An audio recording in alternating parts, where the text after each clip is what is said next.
Bon, je sais pas si cela va s'entendre à ma voix et en fonction du montage que je ferai, mais normalement je vais supprimer tout ce qui est reniflement, tout, parce que je suis malade comme pas possible. Pour ceux qui ont suivi le stream de ma partie en Drukhari sur Je joue voliste, qui est un format qui va bientôt apparaître sur la chaîne, eh bien vous pouviez constater les débuts des dégâts. Voilà. Allez, sur ce, nous commençons avec les listes du Merry Slaneshmas 2023, regroupant plus de 90 joueurs. Commençons par la fin. Et pour ma défense, c'est pas le premier épisode où je débute par la 4ème place. Bon, ok. Je suis un peu influencé, mais vraiment un tout petit peu. À la 4ème place, nous avons une liste Space Wolf en Stormlands, ma gueule. Et on va commencer avec les personnages. Nous avons un archiviste en armure Terminator équipé d'une arme combinée, de Logan Grimnar sur son traîneau de Père Noël en tant que seigneur de guerre, deux chefs de bataille sur Loup Tonnerre en bouclier et marteau, l'un d'eux aura l'optimisation présage à viser. Et on finira les personnages avec un seigneur loup sur Loup Tonnerre en bouclier et marteau tonnerre. Regardons du côté des autres unités. Nous avons deux unités de 3 Inceptors avec Plasma, un Land Raider Redeemer et son missile tracker, son fuseur et son bolter, une unité de 5 scouts avec l'épée tronçonneuse, un fusil et tout le reste en couteau de combat. On continue avec deux unités de 6 cavaleries Loup Tonnerre avec bouclier, 2 Vindicators, missile tracker et le bolter en plus, et enfin une unité de 5 garde-loup Terminator avec les poings tronçonneurs et les armes combinées. Maintenant passons au débrief. Si vous me suivez depuis un moment, vous savez que le détachement Stormlands est profilé pour les Space Wolf et tout particulièrement pour la cavalerie Loup Tonnerre, car ils sont très difficiles à gérer avec le stratagème chevauché rude et rapide. L'ajout de présage à viser en optimisation sur une unité permet à l'armée de lancer des charges fiables sur plusieurs fronts en début de partie. Même les Vindicateurs peuvent participer à l'action, progressant et tirant avec fusillade et clair, leur permettant d'obtenir assaut sur leurs armes, pour pouvoir avancer, tirer et charger, car grâce au bouclier de siège, les Vindicateurs pourront continuer de tirer sur leur unité engagée sans malus à la touche. Un Land Raider Redeemer achève le travail, et c'est essentiellement une excellente unité en général. Mais elle présente une synergie astucieuse, ici en utilisant insaisissable comme le vent pour soit bloquer les unités ennemies, soit le positionner afin de faire un tir en état d'alerte lorsque l'ennemi pensait être en sécurité. C'est très intéressant de voir cette liste et je pense m'inspirer de certaines choses pour améliorer ma liste Stormlands. À la 3ème place, une liste Space Marine du chaos. D'ailleurs, si vous suivez chacune de mes vidéos, la liste va vous dire quelque chose. Dans les personnages, 3 seigneurs du chaos avec la marque universelle dont un est seigneur de guerre, 3 sombres communions, 2 avec la marque universelle et 1 avec celle de Nurgle. Dans les unités de ligne, 3 unités de 5 légionnaires en marque de Slaanesh, et dans les transports dédiés, 3 rhinos du chaos avec la marque de Nurgle. Ils sont équipés du combi-bolter, de l'arme combinée et du lanceur Avoc. Pour ce qui est des autres unités, on va avoir 3 unités de 16 cultistes maudits, une unité en marque de Nurgle et les 2 autres en marque universelle, 3 unités de 5 élus du chaos avec la marque universelle, un Féro Centaurus avec la marque universelle et ses canons ectoplasma, et enfin en unité alliée, nous avons une unité de 3 Nurglings. Allez, regardons le débrief. Une nouvelle démonstration du plan triple commune avec cette version allant plus loin dans la mise hors jeu de l'ennemi, grâce à l'ajout de quelques légionnaires pour compléter chaque rhino. C'est un autre choix qui semble judicieux dans un metagame où l'on voit de plus en plus de combats entre transporteurs au plus haut niveau, car cela vous donne quelque chose de moins précieux que les élus avec une grande projection que vous pouvez utiliser pour forcer la main de l'adversaire. Au-delà de cela, tout est comme d'habitude. Félicitations pour cette 3ème place. À la 2ème place, ce sera une liste Ultramarines avec le détachement Vanguard. Tout comme la liste précédente, celle-ci va vous rappeler quelque chose. Dans les personnages, comme d'habitude, un apothicaire Biologis avec l'optimisation de la lame plantée, un archiviste Phobos, un lieutenant en armes combinées, Marneus Calgar en seigneur de guerre avec ses 2 gardes ainsi qu'Uriel Ventris. Du côté des unités de ligne, on n'en aura qu'une, sous la forme d'une unité de 5 assauts intercessors. Du côté des autres unités, très classique, unité de 6 agresseurs avec la version bolter, unité de 6 centurions avec leur lance-missile téton et les canons laser jumelés, et on finira avec 3 unités de 6 inceptors, l'une d'entre elles est en bolter et les 2 autres en plasma, une unité de 5 infiltrators, alors j'ai pas eu de précision par rapport aux gantelets Helix et aux communications. Et on finira avec 2 unités de 5 scouts en fusil Astartes, lance-missile et le fusil sniper. Regardons le débrief. Voici une variation de la liste de John Lennon des Worlds d'Atlanta, éliminant quelques pièces polyvalentes comme les héros de compagnie par exemple. Le plan est assez simple. Le bloc d'agresseurs avec Elgar peut s'infiltrer grâce aux Biologis, tandis que les Centurions et les Inceptors peuvent tous être prêts à arriver en frappe en profondeur, notamment grâce à Ventris sur les Centurions pour anéantir leur cible. Comme les Centurions ont la frappe en profondeur, ils peuvent être déployés normalement pour aller en réserve stratégique et revenir n'importe où sur le champ de bataille grâce au stratagème tactique de guérilla. Enfin, le bon volume d'infiltration, couplé à fin de calculer pour esquiver les charges et dans la cible à empêcher l'adversaire de protéger ses grosses unités. Je ne suis pas ravi à l'idée de revivre l'époque de la 8ème édition où l'on était systématiquement déployé en réserve, mais la puissance ici est indéniable. Et cela nécessite certainement une planification minutieuse du déploiement et de la propriété des cibles pour bien jouer. Dans tous les cas, félicitations pour avoir atteint la seconde place sans aucune défaite. Et maintenant, à la première place, au vu des premières listes que nous venons de voir, et à la grande surprise, nous avons une liste d'Esgard. Dans les personnages,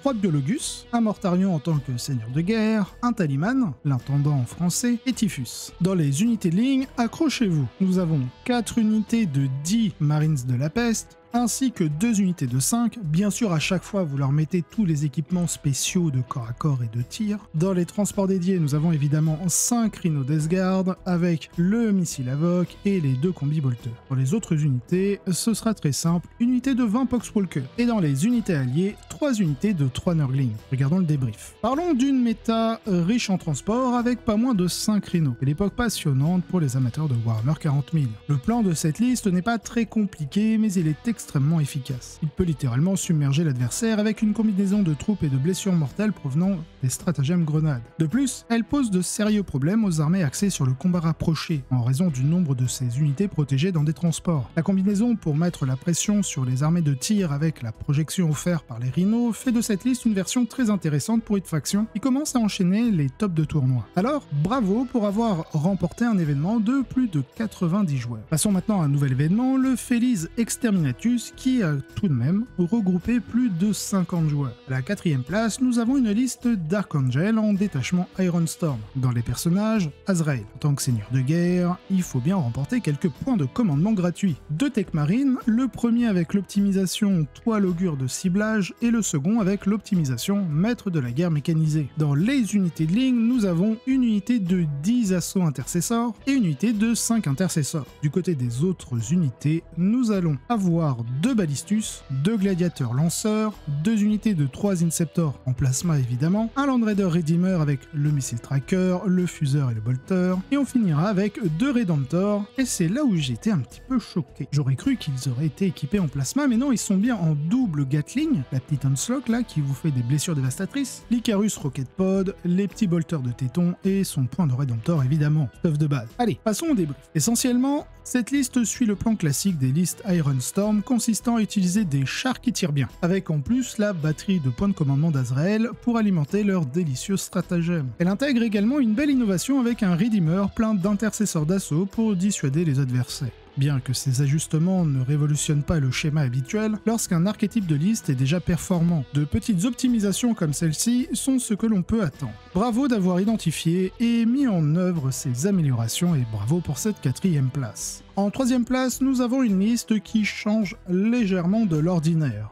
Ce sont bien des Aeldari, mais pas du pur Aeldari, c'est une liste Inari. Dans les personnages, nous avons un bouffon tragique avec son optimisation messager de la destinée pour aller chercher les 6 pour toucher. L'incarne, évidemment, et Ivren en tant que seigneur de guerre. Dans les autres unités, nous allons avoir 3 tisseurs de la nuit, et oui, vous allez pouvoir abandonner tout espoir de réussir à faire des avances avec vos unités les plus importantes. C'est le World Eater qui doit être très peiné pour ça. Allez, on continue avec une Viper et sa lance ardente, une unité de 5 araignées spectrales, et dans les unités alliées, nous allons avoir 2 unités de 5 mandragores, 2 ravageurs avec les lances des ténèbres, et 3 unités de 5 fléaux, 2 unités avec les destructeurs anti-véhicules, j'ai oublié le nom mais c'est les Haywire Blaster, qui est anti-véhicule 4+, et blessures dévastatrices, et la 3ème unité est en lance des ténèbres. Regardons le débrief. La liste Aeldari est la plus axée sur le tir et le déploiement massif avec un plan simple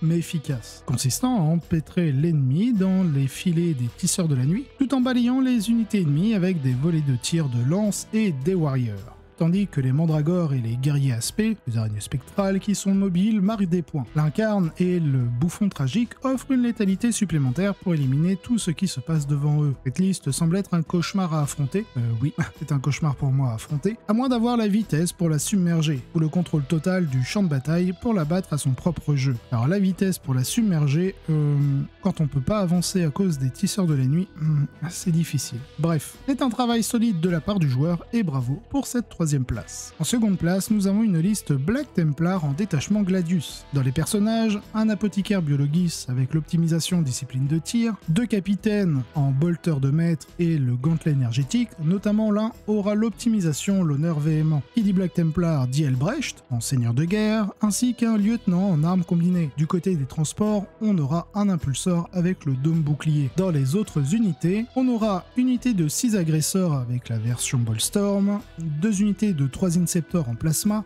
2 Land Raider Redeemer avec le missile tracker, le fuseur, le bolter, 3 unités de 5 frères d'épée et 2 unités de 5 scouts avec l'épée tronçonneuse et un bolter lourd. Regardons le débrief. On a déjà vu une liste semblable, mais celle-ci semble plus ajustée afin de garantir qu'elle puisse choisir un point sur le champ de bataille pour frapper l'ennemi aussi fort que possible. Les frères d'épée, l'unité d'agresseurs et les 2 Redeemers forment une force de frappe vraiment étonnante, et avoir de nombreux outils en toute sécurité dans des Land Raiders jusqu'au moment de débarquer maximise les chances des Templiers de dicter les termes de la bataille. Les Land Raiders signifient également que vous n'avez pas nécessairement besoin de faire un tour décisif, et l'armée est tout à fait capable de distribuer ses menaces tout en cuisant lentement l'adversaire. Mais félicitations pour cette seconde place. Enfin, à la première place, nous avons une faction qui, depuis un sacré moment, n'apparaît plus dans les top listes. Et c'est une des choses qui fait que j'ai choisi ce tournoi pour vous présenter les top listes. Nous avons ici une liste tyrannide en flotte d'invasion. Dans les personnages, un génocrate, la mort subite, un euro-tyran en tant que seigneur de guerre et le vieux Borg.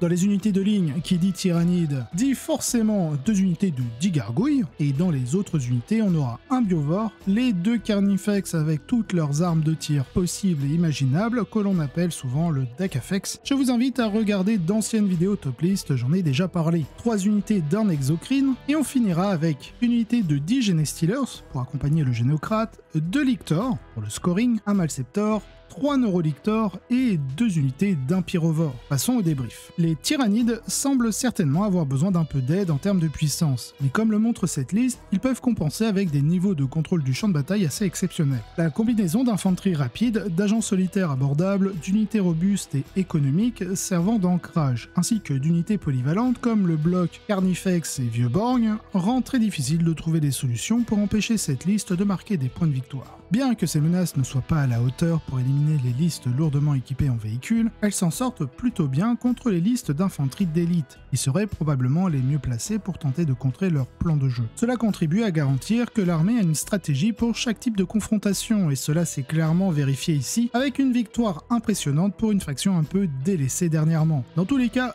bien joué.